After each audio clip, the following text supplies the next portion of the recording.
"Hey ma'am, that's weapons tech work." The voice, sharp with unearned authority, cut through the low hum of the hangar lights. Brooke Warren didn't look up. Her hands, covered in a thin film of black grease and CLP solvent, continued to work a long, flexible cleaning rod deep inside the barrel of the GAU-8 Avenger cannon. The iconic nose of the A-10 Thunderbolt II, affectionately known as the Warthog, surrounded her, its brutish functional form a testament to its purpose. "Ma'am, did you hear me?" the voice insisted. This time she felt a presence beside her. She slowly withdrew the bore snake, its bristles dark with carbon scoring, and finally turned. A staff sergeant stood there, arms crossed over his chest, a clipboard tucked under one arm. He was young, with a fresh haircut, and a crisp flight suit that seemed a size too big for his ego. His name tape read, "Kowalski." "I heard you, Sergeant," Brooke said, her voice quiet but clear. Her long blonde hair was tied back in a tight, practical bun, but a few stray strands had escaped, catching the fluorescent light. She wiped a smudge of grease from her cheek with the back of her gloved hand, leaving a faint dark streak. Kowalski's eyes did a quick dismissive scan. He saw the loose strands of hair, the grime on her blue coveralls, and the slender frame of the woman in front of him. He did not see the coiled strength in her posture, nor the practiced, economical way she moved. He saw what he expected to see. "This is a restricted task," he said, puffing out his chest slightly. "You need to be signed off on the 781 forms and certified on this weapons system. We can't have personnel from other shops just deciding they want to play with the gun." The condescension was thick enough to taste, mingling with the familiar hangar scents of JP-8 fuel and hydraulic fluid. A few other mechanics working on a nearby F-16 had paused their work, their ratchets falling silent. An audience was gathering. Brooke ignored them, her focus remaining on the young NCO in front of her. She picked up a clean rag and began meticulously wiping down the muzzle brake. "I'm authorized," she stated simply, her tone giving away nothing. The simplicity of her answer seemed to infuriate Kowalski more than an argument would have. "Authorized by who? Let me see your line badge and your SAAC." Now, it was an order, barked with the confidence of a man who believed he held all the cards.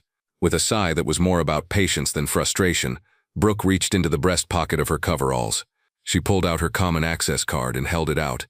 Kowalski snatched it from her fingers. He glanced at it, his eyes lingering for only a second on the photo and the name, Warren. Brooke. He was looking for a rank in a unit, something to confirm his suspicions that she was a misplaced clerk or a supply troop who had wandered out of her depth. The card was slightly smudged with the same grease that covered her hands, and in the dim light the single chevron of an airman seemed to be all that was there. "Airman Warren," he scoffed, misreading the insignia in his haste to be right. "You're a long way from your dorm room. You are not on the maintenance roster for this aircraft. In fact, you're not on the roster for any aircraft in this hangar. Who is your supervisor? I want a name." He was leaning in now, trying to use his physical presence to intimidate her. It wasn't working. Brooke remained centered, her weight balanced, as if she were rooted to the concrete floor. "My supervisor is aware of my duties," she said, her gaze unwavering. "Duties?" Kowalski laughed, a short, sharp, ugly sound. "Your duty is to be where you're assigned, not here, making a mess on my jet." He gestured wildly at the cannon, then his eyes snagged on a small, subdued patch on her left shoulder. It was dark olive drab, with a black embroidered skull wearing a maroon beret. Below it were 4 simple words, "That others may live." His face twisted in a sneer of triumph. He'd found a new angle of attack, a clear violation he could use as leverage. "And what is this supposed to be?" he demanded, poking a finger toward the patch. "You think this is a joke? Some kind of video game fan club? That's an unauthorized patch, a direct violation of AFI 36-2903. You're out of uniform, in a restricted area, and interfering with a weapons system you're not qualified to touch. You're in a world of trouble, airman." He was loud now, projecting for the benefit of the other maintainers who were watching the drama unfold. He was making an example of her. He wanted to be seen as the vigilant crew chief, the guardian of standards, the unyielding authority on his flight line. He had no idea he was the one being schooled. The feel of his finger jabbing near the patch was the only thing that broke her composure, but not in the way he expected. For a fraction of a second, the cavernous, artificially lit hangar dissolved around her. The scent of solvent and jet fuel was replaced by the acrid smell of burnt cordite and the metallic tang of blood. The low hum of the lights became the deafening, percussive roar of a Pave Hawk helicopter's rotor wash kicking up a storm of Afghan dust and gravel. She wasn't standing on smooth concrete anymore, but on the shifting scree of a mountainside in the Korangal Valley. The heavy weight of her medical pack and body armor settled on her shoulders, a familiar, crushing comfort. Her hand in that fleeting memory wasn't holding a cleaning rag. It was clamped over a bleeding wound on the leg of a downed A-10 pilot, his face pale with shock beneath his visor. In her ear, a voice crackled over the radio, urgent and strained, calling out grid coordinates under a hail of enemy fire. The patch on her shoulder felt heavy, a talisman soaked in the sweat and adrenaline of that moment, a promise she had kept. The flash of memory was gone as quickly as it came. Her eyes refocused on Staff Sergeant Kowalski's smug face. The cold, controlled calm returned to her. But now it was tinged with something else. It was the quiet, unshakable certainty of a person who had faced far worse things than a puffed-up NCO on a power trip. Across the hangar, leaning against a large yellow tool chest, Master Sergeant Coles had been watching the entire exchange. He was a grizzled veteran of 3 decades, a man whose knuckles were permanently stained with hydraulic fluid and whose eyes had seen generations of young airmen come and go. He'd seen arrogance before, but this was different. He'd initially started walking over to defuse the situation, to tell Kowalski to stand down. But then he saw the patch on the woman's shoulder. He stopped dead in his tracks. His blood ran cold. Unlike Kowalski, he knew exactly what that skull in the maroon beret meant. He knew the meaning of the words stitched beneath it. He'd served with pararescuemen PJs before. He knew the legends, the stories of their impossible bravery, their unwavering commitment to leaving no one behind. And he knew from a wing-level briefing just the week before that they had a very special guest on base, a living legend, tasked with a critical project. Coles looked at Kowalski, who was now puffing himself up for a final verbal assault, and then back at the woman, who was standing with the patience of a predator. He realized this situation was far above his pay grade to handle directly. This wasn't a disciplinary issue. It was a 5-alarm fire of disrespect heading directly for Kowalski and potentially the entire maintenance group. He slipped back into the shadows of a row of lockers, pulling his phone from his pocket. He scrolled through his contacts with a sudden urgent purpose. His thumb found the name he was looking for, Colonel Matthews, MXG/CC. The maintenance group commander. He pressed the call button. The phone rang once. Matthews, a gruff voice answered. "Sir, it's Master Sergeant Coles out in Hangar 3, he said, his voice low and rushed. "Sorry to bother you, sir, but you need to get down here. Right now." "What is it, Coles? Is it about the engine swap on 625? "No, sir," Coles said, his eyes darting back to the scene. Kowalski was now gesturing for the woman to follow him, presumably to the maintenance office. She wasn't moving. "Sir, Staff Sergeant Kowalski is trying to eject a PJ from the flight line." There was a moment of dead silence on the other end of the line. "A what?" "A pararescueman, sir. He's reading her the riot act in front of the whole day shift." "It's not a good look, sir." Coles took a breath. "I think it's her, sir. The one from the briefing, Sergeant Warren." The silence that followed was even heavier. Then the colonel's voice came back, no longer gruff but sharp and dangerously focused. "Stay there, Master Sergeant. Don't let him take her anywhere. I'm on my way." The line went dead. Inside the sprawling headquarters of the 355th Maintenance Group, Colonel David Matthews slammed his phone down on his desk. His face, normally a mask of calm command, was a thundercloud of disbelief and fury. "Jessica," he roared. His executive officer, a sharp young captain, appeared in the doorway instantly. "Sir, get the rescue squadron commander on the line. Now, tell him it's a Code 1 issue regarding his personnel, and get my staff car to the front entrance 60 seconds ago." He was already grabbing his flight cap from its stand, his movements clipped and efficient. He strode over to his computer, his fingers flying across the keyboard. He typed in the name Warren Brooke A. and hit enter. Her official file bloomed onto the screen, and the sight of it made him stop cold. The audience-only reveal was stark and overwhelming. The photo showed the same woman from the hangar, but her hair was pulled back under a maroon beret, her face serious, her eyes radiating an intensity that the dim hangar lighting had hidden. The screen was a cascade of elite qualifications: Technical Sergeant Brooke Warren, United States Air Force pararescueman, combat diver, static line jump master, military freefall parachutist, SERI specialist. The list went on. Then came the decorations. The system blinked as it loaded the classified attachments: Air Force Cross, Silver Star, Purple Heart, with 1 oak leaf cluster, multiple air medals, each adorned with a small bronze V for valor. Her current duty title wasn't Airman. It was CSAR Integration Advisor, Air Combat Command. She was here, on this base, to rewrite the book on how A-10’s protected downed rescue teams, a doctrine she was uniquely qualified to develop because she had lived it, bled for it, and survived it. The colonel felt a knot of ice form in his stomach. One of his staff sergeants was at this very moment trying to discipline one of the most decorated enlisted women in the entire Air Force. Back in the hangar, Kowalski had reached the end of his patience. Brooke's silent refusal to be intimidated, her immovable calm, had pushed him over the edge. He interpreted her stillness not as strength, but as insolent defiance. "All right, airman, that's it. You've had your chance," he snarled, his voice low and menacing. "You are willfully disobeying a direct order from a non-commissioned officer. I am officially calling security forces to have you escorted off my flight line." He pulled out his own phone, his thumb hovering over the number for the Base Defense Operations Center. "We'll have your line badge revoked permanently, and I will personally walk this unauthorized patch over to your first sergeant and recommend you for an Article 15 for fraudulent wear of insignia and dereliction of duty. You are done here. Your little game is over." It was his final, arrogant overreach. The threat was absolute, the accusation of fraud a deep and unforgivable insult. He was so consumed by his own authority that he didn't hear the sound at first, the high-pitched whine of electric motors as the massive multi-ton hangar doors began to slide open.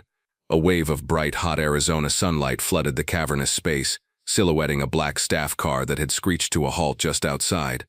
It was followed closely by a dusty blue pickup truck with the rescue squadron's green feet emblem stenciled on the door. The entire hangar froze. The ambient noise of work ceased completely. Every head turned toward the sudden intrusion of light and authority. The doors of the staff car opened. Out stepped Colonel Matthews, his silver eagle insignia glinting on the collar of his flight suit. Beside him emerged his command chief, a woman with silver-wreathed chevrons on her sleeves and an expression that could curdle steel. From the pickup truck, a lieutenant colonel, the rescue squadron commander, and his own senior master sergeant, also a woman, disembarked. They moved not with anger but with a chilling, synchronized purpose, their boots crunching on the tarmac as they strode into the hangar. The four of them, a concentrated phalanx of command, walked directly toward the A-10. They walked past the other mechanics who now looked terrified. They walked past the row of tool chests and support equipment. They walked directly toward the tableau at the nose of the jet. Staff Sergeant Kowalski, phone in hand, mid-threat, and Technical Sergeant Brooke Warren standing perfectly still, her hands resting calmly at her sides. Kowalski's jaw went slack. He fumbled with his phone, nearly dropping it. His face, flushed with righteous anger moments before, turned the color of chalk. He snapped to a clumsy, terrified semblance of attention. Colonel Matthews ignored him completely. His eyes were locked on Brooke. He and his entire command team stopped 3 feet in front of her. In the dead silent hangar, the colonel's voice was like a crack of thunder. He brought his heels together, his back ramrod straight, and rendered a sharp, perfect salute. "Sergeant Warren," he said, his voice ringing with a respect that bordered on reverence. "On behalf of the entire 355th Wing, I want to apologize for this interruption. I am Colonel Matthews, the Maintenance Group Commander. Please continue with your work." Brooke slowly wiped her greasy right hand on a clean rag tucked into her pocket, then returned the salute with the same crisp precision. "No interruption, Colonel," she replied, her voice even. "Staff Sergeant Kowalski was just clarifying some local procedures." The colonel held his salute for a moment longer before dropping it.